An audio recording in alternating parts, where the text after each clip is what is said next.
He is 100% worth it. He takes it to another level. Oh my God, I just fell in love with it. Thanks so much, Jay. Blew my mind. And it worked. I wanted to buy my thing. Jay is, I would say, the Yoda of sales calls, man. Just talking to Jay, he was so good at just taking what it is, seeing the opportunity and the value and the real reason we are making it. Talk to Jay because he got it. He can definitely help you out. Talk to Jay. You're going to get a lot. You're going to gain a lot. I would absolutely recommend him for any position that you have. Jay's definitely the guy. Give him the chance, give him the opportunity. You won't regret it. He's good at what he does, so I highly recommend him, and I would book him before he is fully booked out.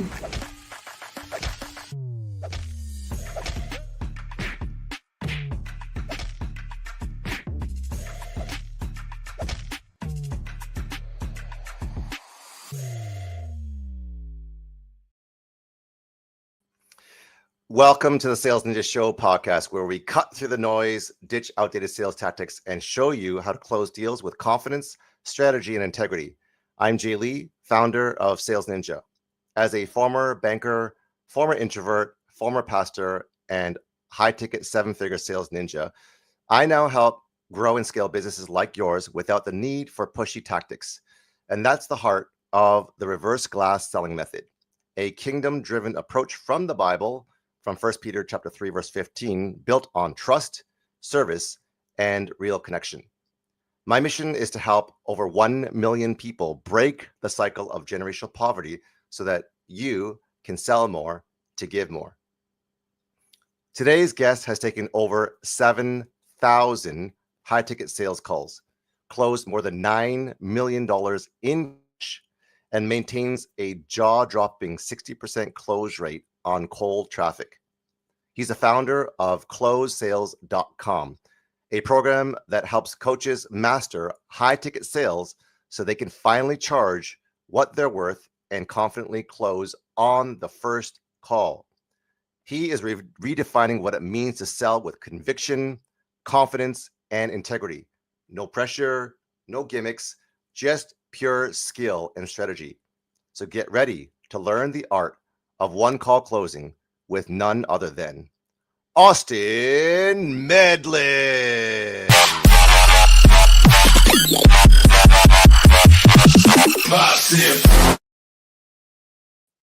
What is up, Austin? How you doing, Jay? It's great to see you, buddy. Likewise. So awesome to have you on the Sales Ninja Show podcast. I appreciate that. Thanks for taking the time. We already have someone watching, so saying shout out to Amo Raj Mine. Sorry if I butchered your name. If you guys have any questions in the podcast, please ask them away, because Austin is a guy that you want to ask questions to get your sales mastery. So again, thank you guys so much for tuning into the Sales Ninja Show podcast. If you are a seven-figure entrepreneur, please comment podcast if you want to be on the next Sales Ninja Show podcast. Let's start from the beginning. So you've taken over 7,000 high-ticket sales calls, which is, a number that most people have not achieved. Closed $9 million in sales in cash. That's pretty wild. But what was life like before all that? Were you always a superstar? How did you get into high-ticket sales? I'd like to think I was always a superstar, but no, not really. I have been, though, had the entrepreneurial gene my entire life. So I was a little kid growing up, and I just always wanted to be free. And the fastest path to freedom is kind of entrepreneurship, right? So I tried a bunch of different ventures and different things. I would say like the most notable venture that I did that actually worked, where I learned a lot and grew a lot, and I credit a lot of my success to still to this day, was when I was 18 years old. I got into the world of network marketing, built a team of 1,500 people in 10 different countries. I was traveling all over the US. I was speaking on stages. I got flown out to San Diego to go and see Tony Robbins. Like, there was a bunch of really cool stuff that I got to do at 18. And then I would say that was kind of a peak. And then everything from there was kind of a valley. And then I found the world of high ticket sales, and then kind of skyrocketed back up once I found that in 2019. So tell us a little bit about the network marketing. What kind of product or service was it? And how the heck did you create a team of 1,500? And how long did it take? Yeah, so we were selling healthy energy drinks and healthy protein shakes. So we were endorsed by like Dr. Oz, the Phoenix Sun, stuff like that. we actually called it the YPR, the Young People Revolution. And we were running around like, we're going to be unemployed forever. Like, we're going to be entrepreneurs. We're not going to go work for somebody else.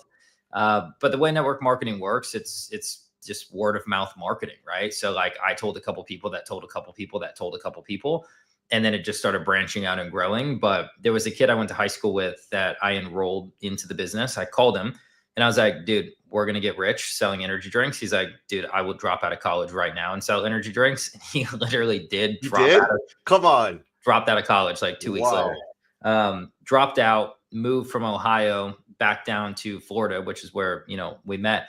But he was actually from Germany. And so he called his older brother and he's like, dude, we're going to get rich selling energy drinks. And his brother was like, yeah, why not? What? So I built, it ended up being like 400 or 500 people just in Germany alone from that one connection.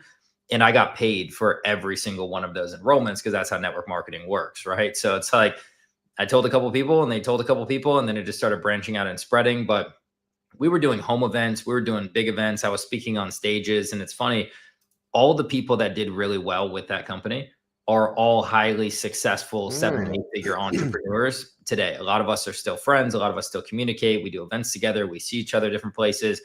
And it's like everyone who crushed it there parlayed that knowledge and skill into different ventures and things today. So it's pretty cool to see. Okay, let's extract some of the principles, because clearly, from that one contact, you had 400 or 500 people and then eventually 1,500.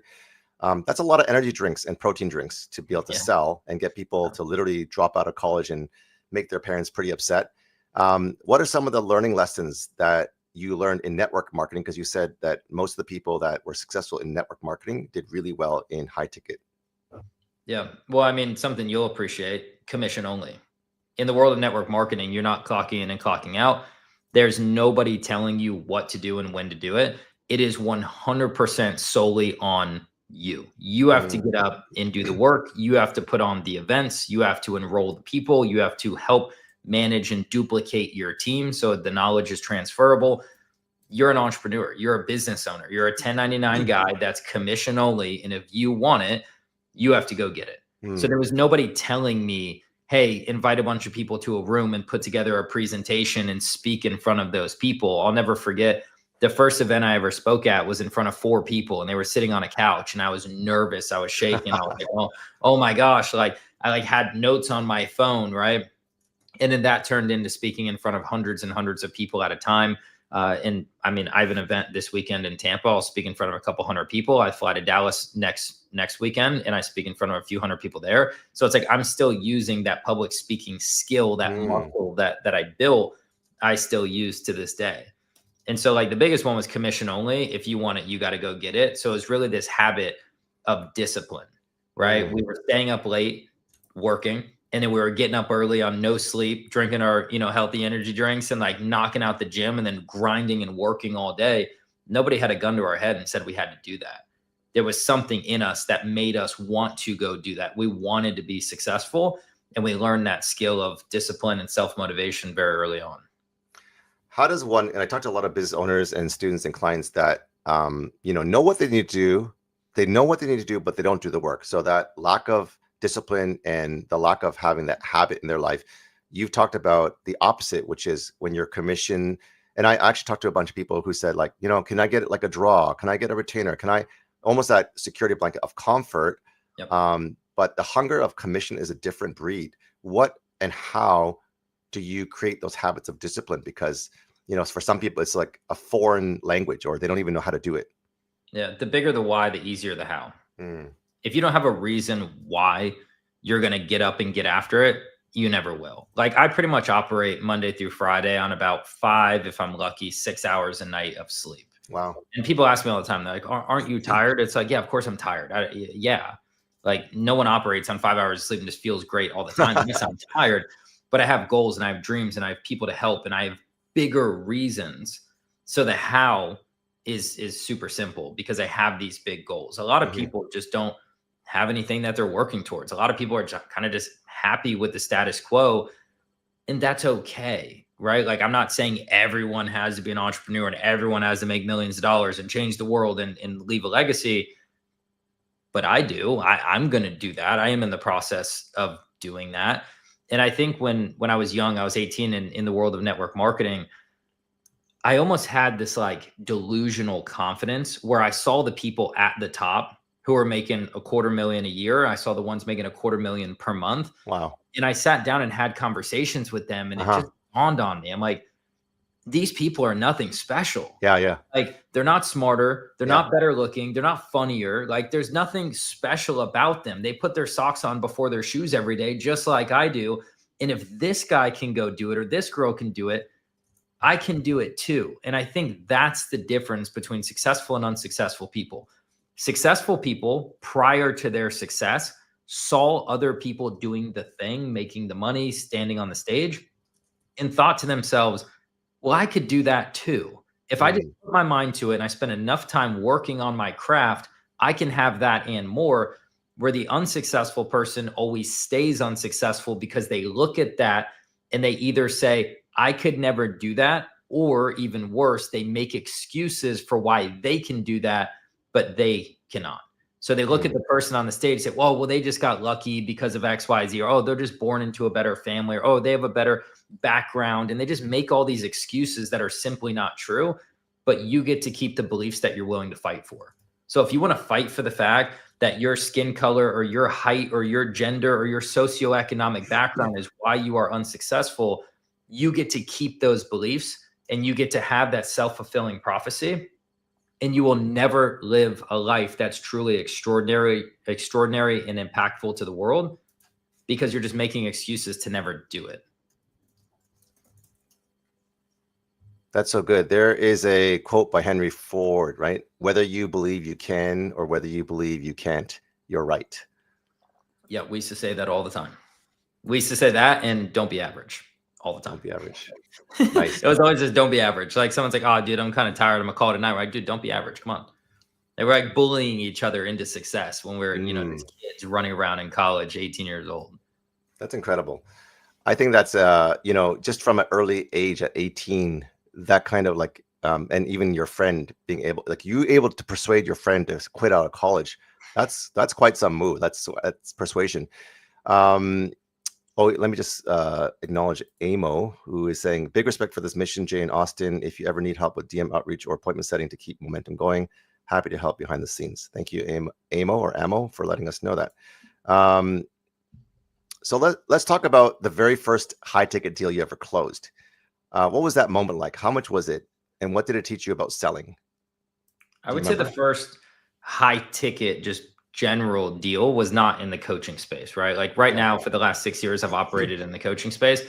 The first like big ticket deal I closed would be a $600,000 landscape contract because after network marketing, my dad had a landscape company and I kind of came in, I needed something to do, but network marketing had made me so mentally unemployable. I couldn't just go get a regular job, but I also didn't know what kind of business I wanted to build. So I kind of partnered up with him, ended up taking over that company, and we built it up to about $3 million a year in about 3 years. In the first like big deal I closed, it was an entire complex, this commercial complex, and it was like a multi-year contract for $600K. Wow. So that was cool. I was, this young kid, 20 something years old, sitting in a boardroom with like 10 people that run the complex, and I closed them for $600K. And then in the world of high ticket, the first offer I sold for was $9,800. I'll never forget the first two guys that I closed. It was these two business partners, and they had the model. You've probably seen it, where it's like these sweepstake giveaways where like you buy a t-shirt and the more you spend, you get the raffle, and they raffle off a truck or cash or a vacation or whatever. And I sat on the phone with those guys for like an hour and 45 minutes, and I got them to do 3 payments of $3,300. It was back in mid 2020. And that was the first high ticket deal I had ever closed, like on my own, on a Zoom call. They gave us $3,300. I was like, oh my gosh, I just made $330 in commissions. Like, this is crazy. And then I ended up closing millions of dollars for that company over the next 2.5 years. But that was the very first one. Amazing. So closesales.com helps coaches start charging what they're worth. What inspired you to build this program, and what gap did you see in the sales industry that nobody else was filling? Yeah. So when I got into the world of high ticket, my ex and I kind of did some coaching stuff in 2019, made a lot of money very quickly, but realized we should just not be business partners very quickly as well. And then I became a closer. And so I worked for this company, and we ended up building it from 300,000 a month to 1.7 million per month over a 2.5-year run. Wow. We were on the Inc. 5000 2 years in a row, fastest growing privately owned companies in America, in the top 100. So I think I was like 87 and then like 60 something the next year. And I was just significantly better than everyone else on the team. Mm-hmm. Like if you were on that team and you're watching this podcast, like, sorry, numbers are numbers. I was just significantly better. Yeah. And I think the reason I got so good was because when I would analyze a sales process, I would have to understand the psychology behind why we were doing what we were doing. So you couldn't just tell me, read this script. It wouldn't work for me. If you said, read this script and here's the psychology, then I could reverse engineer that psychology and get the same end result in a way that was in alignment for me. And then everybody started asking me, well, dude, how's your close rate this and ours is this? How are you winning this vacation every quarter over and over and over, and we're winning nothing, right? Like, so then I started explaining what I was doing, and eventually became the head of sales for that company for a little bit. And then I partnered up with this guy with this ClickFunnels plaque and scaled him up from 25,000 a month to $250,000 a month in 10 months. And I was like, okay, like, I'm pretty good at this business consulting, scaling, raising prices, systems, building a team thing. And then he introduced me to this girl with this ClickFunnels plaque, and I scaled her up to 550,000 a month in 14 months. And then I realized that I had just made 3 CEOs a ton of money. I was doing fine. I was making between $30,000 and $50,000 a month. Like, I was doing just fine, but realized I could have a significantly bigger impact on the world and also make way more money and have way more freedom if I started my own offer. So then November of 2023, so we're coming up on 2 years now, I launched closesales.com because people just don't like sales. And the reason they don't like sales is because they suck at sales. Mm-hmm. Everybody likes sales when 60, 70, 80, 90% of the conversations you have turn into money in your pocket. Yeah. Nobody likes sales when you just keep getting punched in the face because you have a 15% close rate. Yeah. So I realized everybody would love sales if they were able to make money ethically closing people into programs that these people actually needed. And then I built a program and started filling the hole in the market back in November of 23. Okay, so it's not that long. I mean, we're talking like 2 years, not even. And you've launched zero to $1 million in 10 months. Come on. Yeah. Congrats, man. That's huge. Oh, thank you. That is huge. Wow. 0 to $1 million in 10 months. Okay. Yeah. So let's see. The 100K a month sales script for online coaches and closers used on 21,000 sales calls, generated $100 million in coaching sales. Works even if you don't like sales or consider yourself a salesperson. So here's your VSL. That's a 48-minute training that breaks down my entire sales process, top to bottom, start to finish, and explains the psychology behind every step. Really? Mm-hmm. This video here? Yep. 48 minutes? Yeah. Okay. I can't see a timer on here, but wow. Okay. So what we've done with this video, some psychology for you. Yeah. You see the little scroll bar, how it's going very quick? Yes. That leads you to believe that it's a very short video. That's what I thought. People are more inclined to click on it and start watching it, and it'll go pretty quick. And then as you get further into the video, it gets slower and slower and slower. Is that a ClickFunnels option? No, that's on Vitalytics is what that's on. You got to pay for Vitalytics, and then you can have that option. Cool. I was not aware. I learned something new today. That's so cool. That's exactly what I thought. I'm like, this is not a 48-minute video. This looks like a 3-minute video. Yeah. Okay, cool. Very well done. I like that strategy. 7,000 high ticket sales calls. I need to go update this. Oh, is it outdated? Well, 6.5 million in deals is now 9 million. So that's right. Okay. Go and then $100 million generated for coaches. Yeah. So you got to update some of that, book your one-on-one demo call, and get hands-on support implementing the RFPDP method. Okay. That's quite the acronym. So can you share what that is and how that works? Absolutely. So very simply put, the RFPDP method is how I run every single sales call. Okay. I had a sales call last night, closed them, one call closed for 15K. Wow. Using the RFPDP method. This is how I run every call, whether they're referrals, warm, hot, cold, doesn't matter. This is how you run a sales call. And what that stands for is rapport, frame, pain, discovery, pitch. That is the flow that I take every single prospect through. I don't care if they're old, young, tall, short, masculine, feminine, it doesn't matter. They all get put through the same process because it's rooted in human psychology. So I know it's going to work. Okay, so let's do that again. Rapport. Do you say frame? Yep. Pain. Discovery. Discovery. Pitch. Pitch. Okay. Mm-hmm. Can you walk us through that with a 15K close yesterday in the short version, anyways? Sure. Yeah, I can give you the overview. So rapport, frame, and pain collectively are started and completed in 2 minutes or less on every single sales call. So the first 3 letters of the acronym we're knocking out in 2 minutes. Nice. Love it. Rapport is the same 2 questions every single time. Hey, Jay, how's the week going for you so far? You're going to say, oh, the week is going good. And as soon as you finish the D in good, I'm not going to give you a chance to ask me how my week is going because you don't care. Yeah. Humans are inherently selfish. We care about ourselves. That's right. You don't care how my week is. So now we're just wasting time and I'm losing my authoritative leadership, which I need in order for you to buy. Yeah. So you're going to say good. I'm going to say amazing. Where are you located? You're going to tell me. And the second you're done telling me, I collapse the gap of silence and then I frame the call. So rapport to frame. And the frame would be something like, hey, Jay, I have the notes you sent over before the call. So I have a pretty good understanding of where you're at, where you're looking to go. But I definitely have some additional questions. I want to dive a little bit deeper and really just see if I can help you. If everything looks good, I'll build you out some higher level strategy and show you what it would look like to partner up. And if everything looks bad for whatever reason, hopefully at the very least, point you in a different direction and keep the ball rolling for you. Does that work for you? Good. You're going to say, yeah. And you will see the most confident masculine prospects when you finish that frame drop their shoulders and sit back in their chair because they're now confident that they're talking to an expert. Yeah. And they don't feel like their time is being wasted. So they become submissive to the process. Good. Then we start with pain, but pain is very neutral because not every prospect is in pain.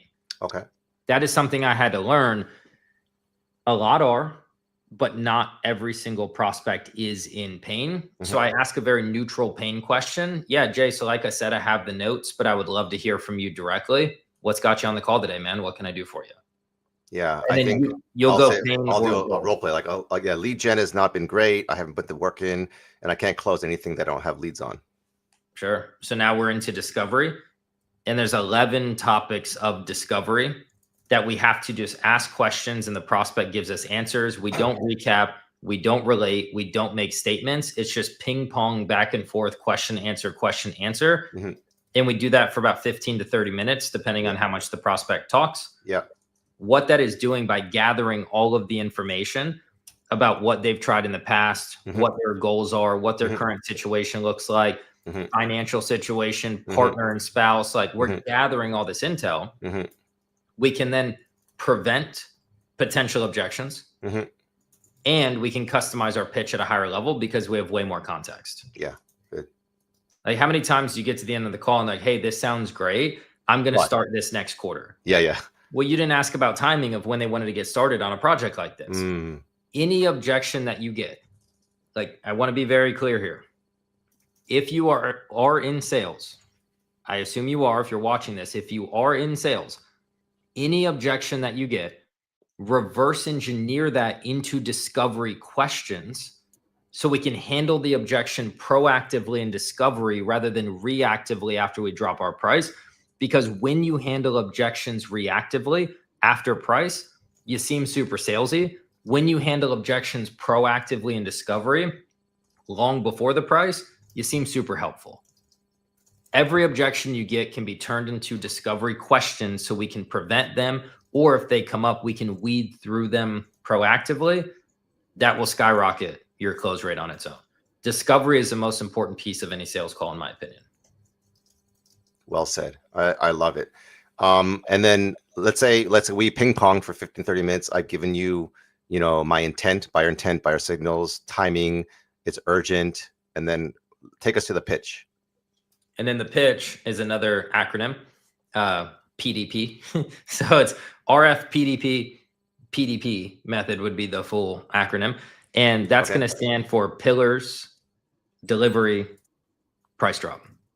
And so pillars is 2 to 4 steps of strategy. It's not how long the program is. It's not how many one-on-one calls they get. It's just strategy. Okay. These people don't care how long your program is. They don't care how many group calls and one-on-one calls and Slack and Facebook community access. Like, they don't care. They are laying in bed at night. Let's say you have a weight loss offer saying, I am overweight. I need to lose this weight. They're not like, I am overweight. I need a Slack community. Like, it's not what they're saying. So delivery is those things, and it's just not that important. Right. Pillars is the strategy. Hey, the first thing we need to do is build you a customized nutrition plan. And then we explain nutrition, blah, blah, blah. And then we ask if they have any questions. Hey, step 2, now that we have nutrition, the second thing we need to do is weight training. And then I would pitch weight training, how we customize it, how we update it for their body and their goals so they never hit a plateau, etc. Any questions? No. All good. Great. So we do our pillars, and then we make sure they're totally bought in on strategy. Then we do our delivery. Hey, Jay, we're going to partner up for the next 4 months. In those 4 months, you're going to get a handful of things. This many check-ins, this many one-on-ones, this many this many that. Very quick through delivery because they don't care. Yeah. And then we do our price drop. So let's look at, if you don't mind, just run me through the price drop. So it's such and such price, and then what? So I like everything you're saying. I definitely need the weight loss. I need the coach. Sounds good.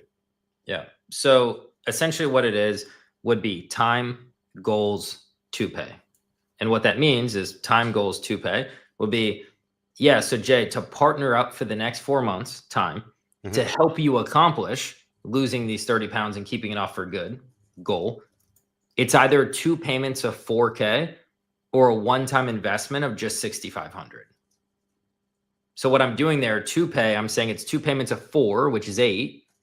Or if you would like to pay it in full, I will discount it down to $6,500. That is the best price drop by far. I've done fast action price drops. I've just said, oh, it's just 8K or 6,500, whatever. And then let them come back and forth. Like, the 2 pay discounted to a 1 pay is the best price drop, in my opinion, by far. Interesting. So, which is going to be a lot more. And then you give them the PIF, a paid in full option. Sorry. You give them a 2 pay. What was it? Oh, is it a full pay? 4, which would be 8. And then a full 1 by 65. Okay. Yep. Okay, gotcha. So obviously the full pay looks a lot more attractive because you save what, $1,500 or whatever it is, right? Exactly, because what most closers do is they say, yeah, Jay, it's just 6,500. And you say, great, I really want to do it, but I don't have 6,500. That's right. Now we have to put Jay on a payment plan, but we want to charge interest for the payment plan. So now we're punishing the prospect for not being allowed to pay in full. Right. Or not being able to pay in full. Yeah. Where my price drop is I'm rewarding the prospect if they can. It's the exact same thing, but we flip the psychology on its head. So you're not being punished if you can't pay in full, because they're thinking, okay, well, the program is just $8,000. So now if we have to customize a payment plan on the $8,000, I get my interest and they don't feel like they're being punished. Okay. So walk me through that, because that was a bit quick for me in the sense of like, because most people will do the full pay and they'll punish them on the payment plan, but you're reversing it by flipping the psychology. So can you walk me through that role play again? Because I wanted to catch that. Yeah. When I say the program is 2 payments of 4K, yeah, I'm essentially telling you the program is $8,000. That's right. That's what I'm hearing. Yeah. Or you can do a one-time investment of just 6,500. So now I'm offering you an incentive and a discount to pay in full.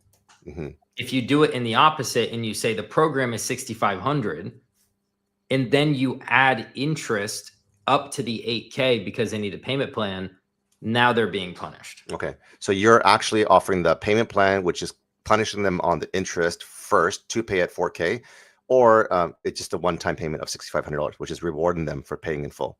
Correct. Beautiful. That was genius. I love that. I caught that. Let me just see. There's a couple of people who are in here that are asking questions from LinkedIn. We have, let's see, Emmy Charles. Humans are inherently selfish. That sounds like you creating your reality. BS. Okay. Yeah, great. I'd love to respond to it. Okay. Look at that. Okay. Yeah. Okay. Sorry. I'm just. No. Go ahead. It's good. It's good. Yeah. If I'm going to say something, I'm going to stand on business and defend it. Right. Okay. Go ahead. If a prospect is in pain, okay, so a prospect books a sales call with an online coach because they're in pain. There's something wrong. Like there's a small fraction of people that we would call tire kickers who are just genuinely wasting time. Mhm. Okay. But the overwhelming majority of people that are going and booking a call are because they need something. They have big goals they want to reach or pain they want to get out of. So when you get on a call, they don't really care about you. They don't know you. Mhm. They don't know anything about you. What they care about is the goals they want to reach or the pain that they want to get out of. So they are coming to you selfishly saying, what can you do for me? Can you help me? And guess what? Once we help them, they will like us later. When people get on calls with me, they don't need to like me. They just need to trust me enough that I can actually solve their problem. And then when they pay me and I solve their problem, they'll love me later. But we don't get on calls with a random coach like, oh, Jay, I just want to hear all about you. I care so much about you and your family and where you're from and how the weather is in Minnesota. They don't care. They're thinking pain, not happy, arm broken. Can you fix it? If your arm is broken and you walk in a doctor's office, do you care where the doctor's from? No. Do you care how the doctor's week has been? No. All you care is, are you the best guy or the best girl to fix my broken arm? So the quicker the doctor walks in the room and starts addressing your current situation, the happier you're going to be. Mm-hmm. If the doctor comes in and starts building 10 minutes of rapport, you're like, dude, broken, fix, please. I don't care about this other conversation. I care about this broken arm. Can you fix it or not? So Emmy Charles here either isn't great at sales or is just radically uneducated on human psychology and how the world of sales works in the online space. Yeah, so that's a good point. I mean, like when I look at the idea of like humans are inherently selfish, I mean, me being a man of faith, it is true because we're broken and none of us are perfect.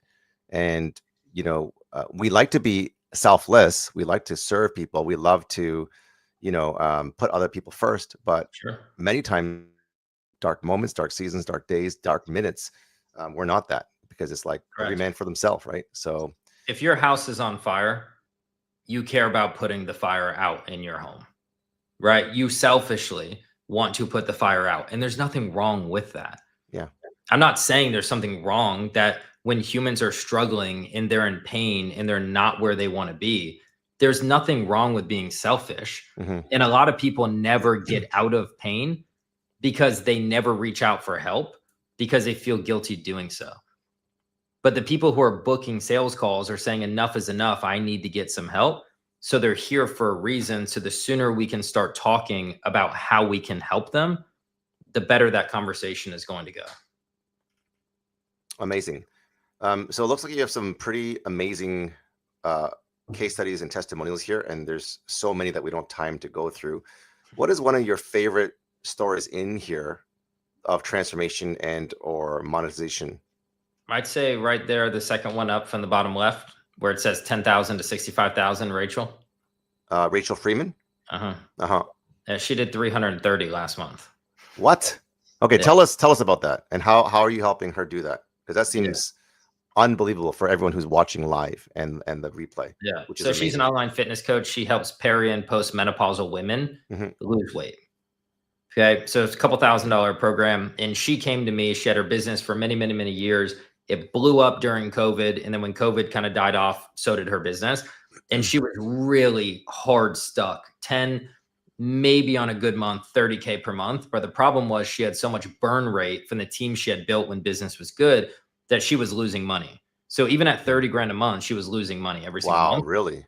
Holy Came to shit. me from an ad, right? I had an ad, a Facebook and Instagram ad where I'm holding my cat. Yeah. And I said, when's the last time you were on a sales call with the perfect prospect? Nice. Just to get to the end of the call and hear objections, didn't know how to handle, blah, blah, blah. So she came super cold and super skeptical. I ran her through my RFPDP method and I closed her, right? A couple months, we built her up to 65K per month. She needed to get a sales team. So then I came in, we shot this testimonial, and then I came in, gave her a couple girls that I had trained and mentored in the past. And then we built her a sales team. I then partnered her up with my buddy who runs a marketing agency, and he built her out a VSL funnel and some challenge funnels and things like that. And the leads just started pouring in. And because I had fixed the sales process to be as effective as humanly possible, they were closing damn near everyone. And then it just started stacking and growing 100, 150, 200, 250. Last month did 330,000. Okay, so let's go back a bit. So that's incredible, from 10,000 to 300,000 a month. I mean, that multiplier is unbelievable. So when you said that they brought a marketer that you knew and they were getting leads like crazy, inbound, paid ads or organic? Paid ads, all paid ads. Do a Okay. VSL funnel. Yeah. Okay, so quick question. Do you believe that people should test outreach through organic and hit a certain MRR, or do you think people should just go to paid ads and skip the line?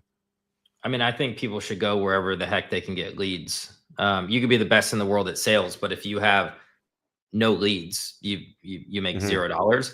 So you can get referrals, you can do strategic partnerships, you can do paid ads, which opens up infinite opportunities, from book funnels, challenge funnels, webinars, VSLs, opt-in, no opt-in, DM ads, follower ads, etc. Yeah. You can also do organic content, which is a lot. It could be LinkedIn, Twitter, Instagram, Facebook, stories, lives. There's a lot of organic stuff. And then you could do cold outreach, cold email. Like this company here, we built to 550,000 a month, teaching career coaches how to use cold email and cold LinkedIn outreach to generate leads and scale their business. Wait, which one's that? This ClickFunnels plaque up here on my left. Oh, wow. Did you say 550,000 a month? Yeah. Jeez. And we were teaching cold outreach. So I think you take leads wherever the heck you can get it. I go speak on stages to get leads. You know what I mean? Like however you can get them, I think you should get them. Okay, so walk us through. So you went from 10 to 65 and then 65 to, so how'd you get them from 10 to 65? Because that's a 6.5x multiplier. That's massive.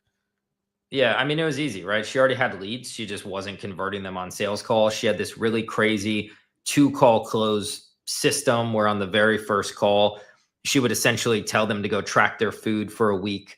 Then she would book a follow-up call and like review the food that they ate for the week, and then like give all this value, and then hope that they saw the value and they wanted to buy. But most people just had this false confidence with the value that she gave for free that they didn't need to pay her.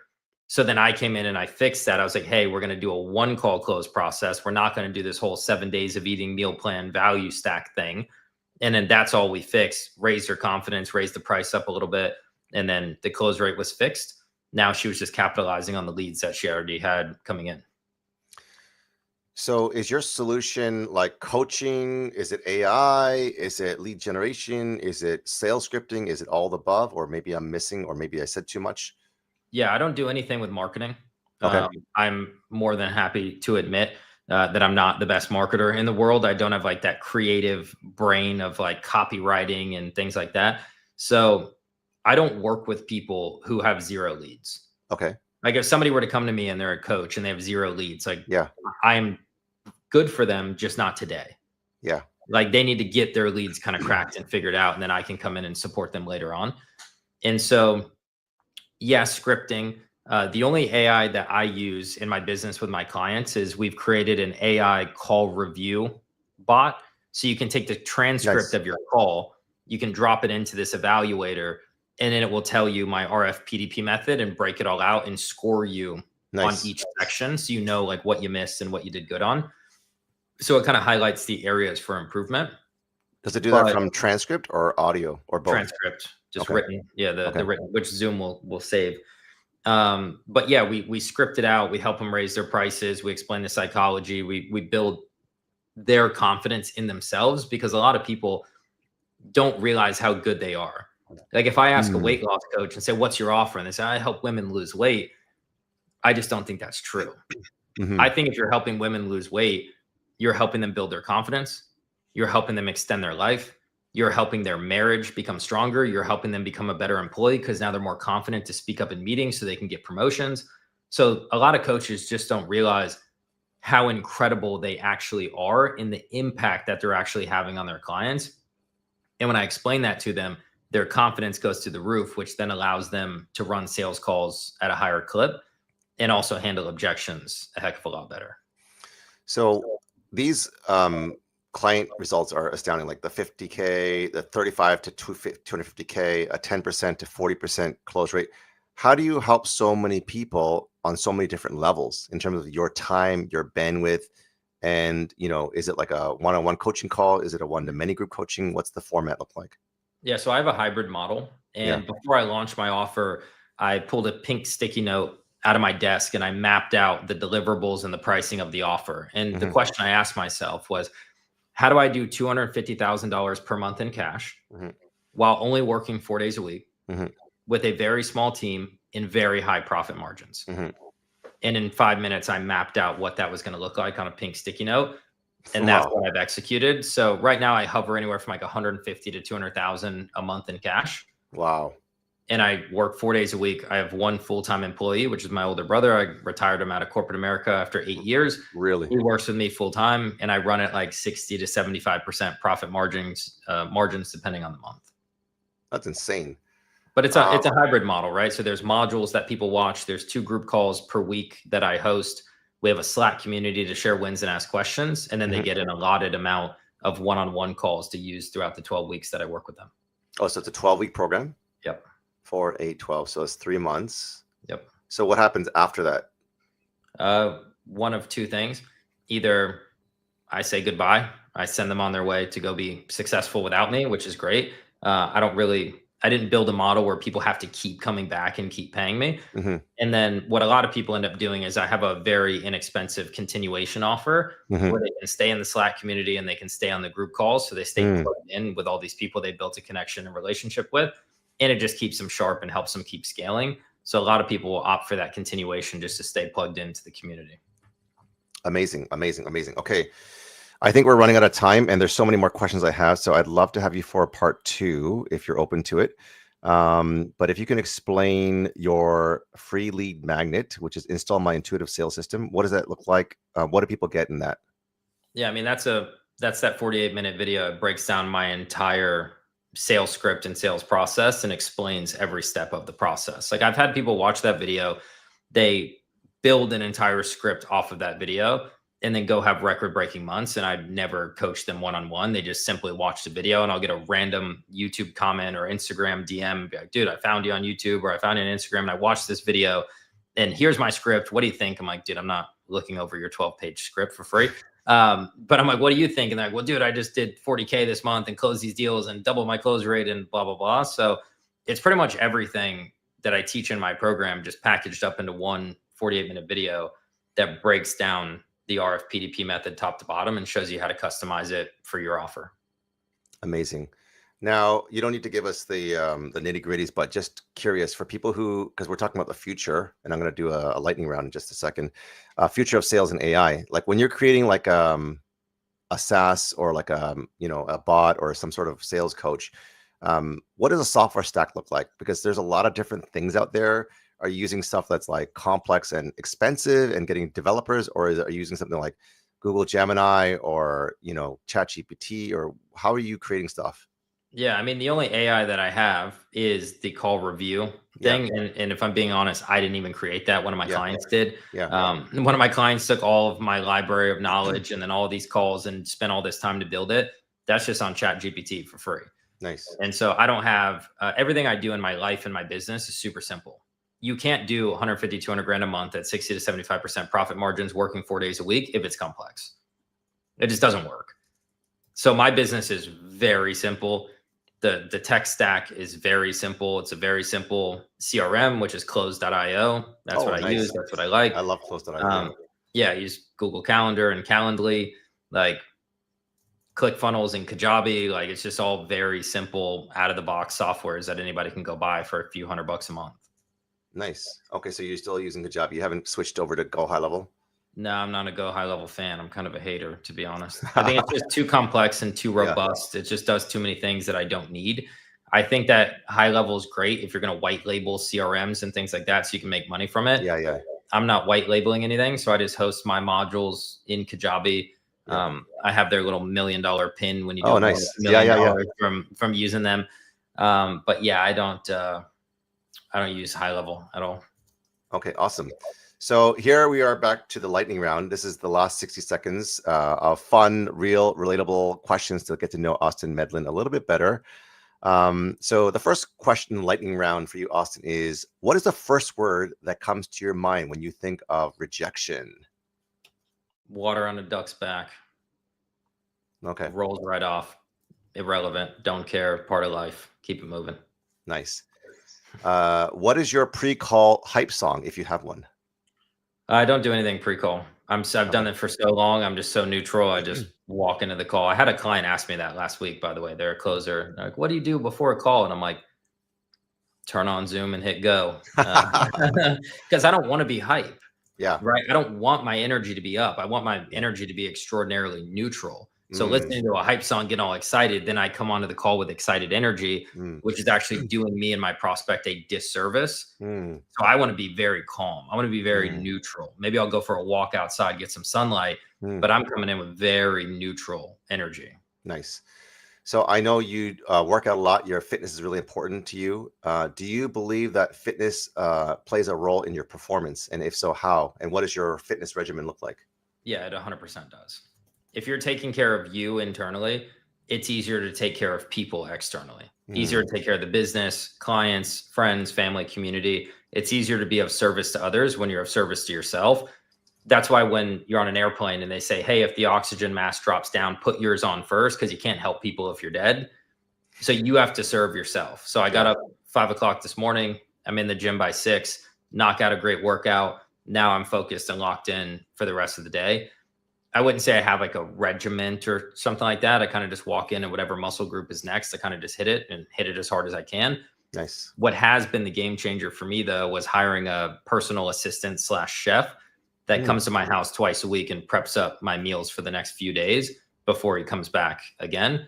That way I don't have to waste time, effort, energy, going to the grocery store, cooking, cleaning up, everything is just meal prepped out and I can just eat healthy without having to think about it. I love that. And no cleaning? I mean, no, because I'm just heating up the containers that he's using. Does your personal assistant clean as well, or no? Just of course, cooks it?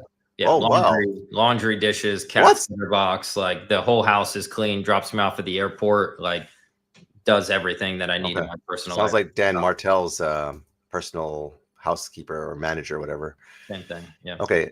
You talked about earlier the network marketing with the protein and energy drinks, and obviously because you're a person of fitness. Any recommendations? Because I'm actually in the research of trying to find a good protein / energy drink, and they could be different things or the same, that don't have a lot of sugar, that don't have a lot of junk in it.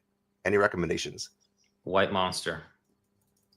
I'm drinking 2 White Monsters a day. Have been every day for the last 8 years. Really? Yeah. Yeah, I don't even drink protein shakes at this point. I don't take any supplements really. I just eat very healthy, a lot of lean meats and good fats and carbs. But I'm not in the whole researching of supplements and taking this protein powder and all that. I just eat healthy food. I think is works for me. But everybody's obviously a little bit different. Then I slam 2 White Monsters a day every day, and that's how I get the energy. Does it actually taste good? White Monster? Yeah. Yeah. Okay, cool.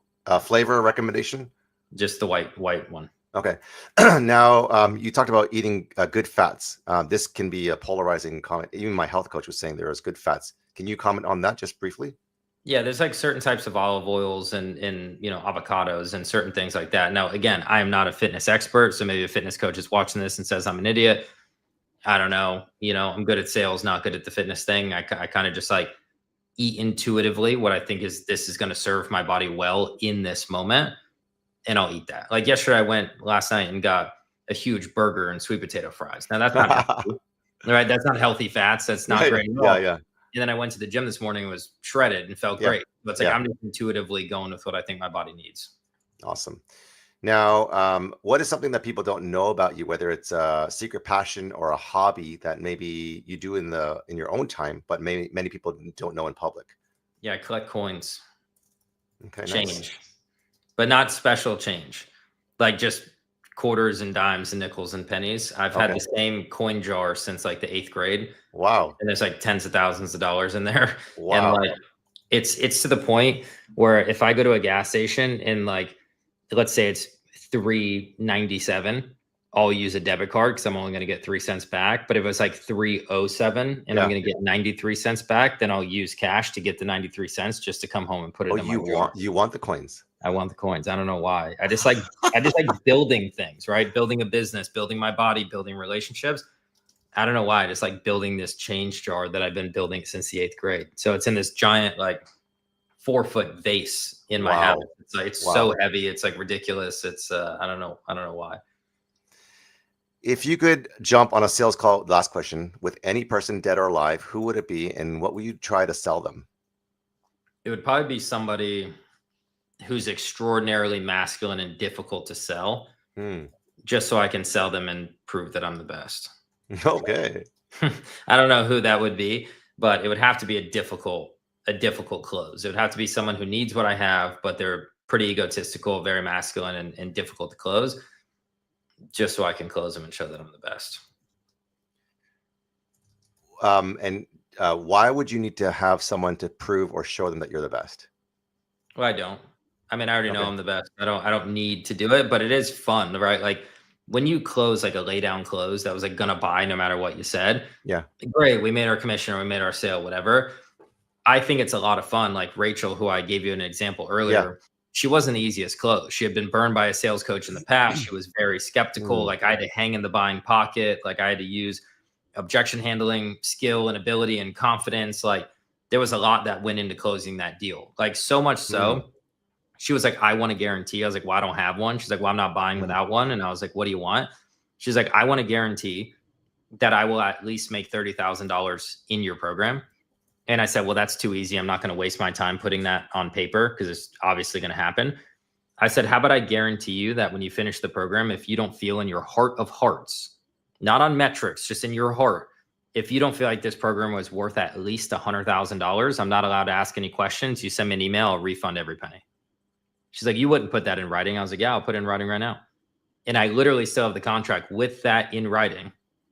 Word for word. If you don't feel like in your heart of hearts, this program is worth $100,000 to you, you send me an email, I'll refund every penny. I'm not allowed to ask any questions.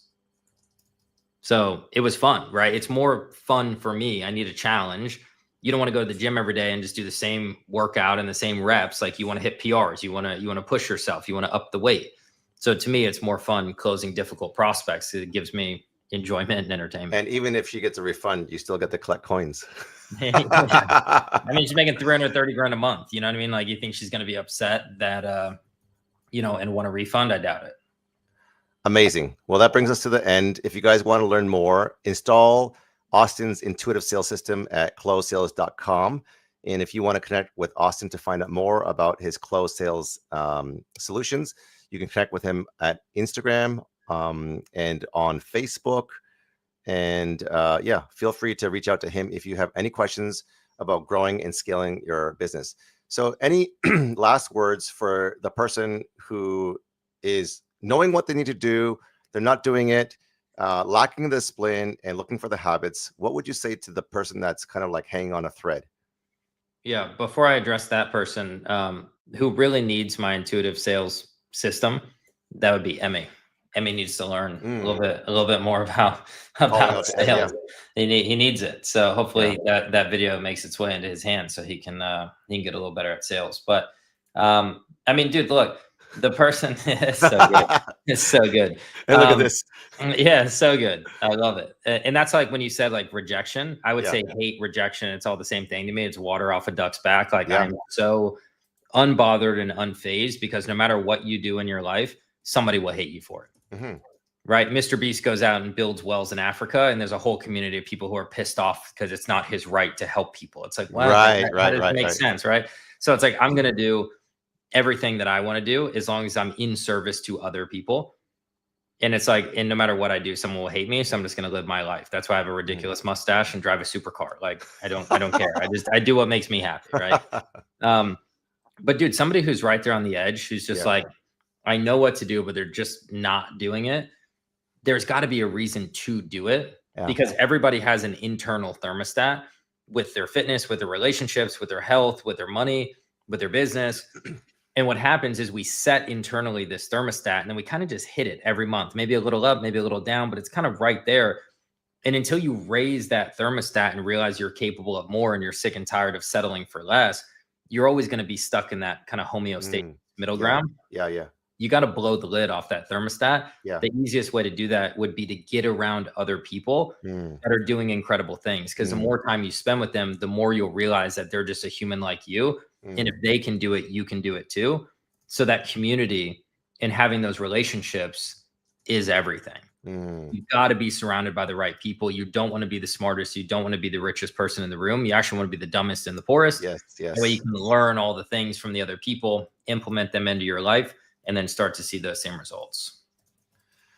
Well said by a person with a ridiculous mustache driving a supercar. So me. Austin, what a pleasure. I would love to get you on a repeat to polarize and challenge different people who are struggling maybe with mindset and or sales psychology. Thank you, Emmy, and Paul, who have been tuning in. And again, Austin, most importantly, thank you so much for you and the way that you serve. I love your story.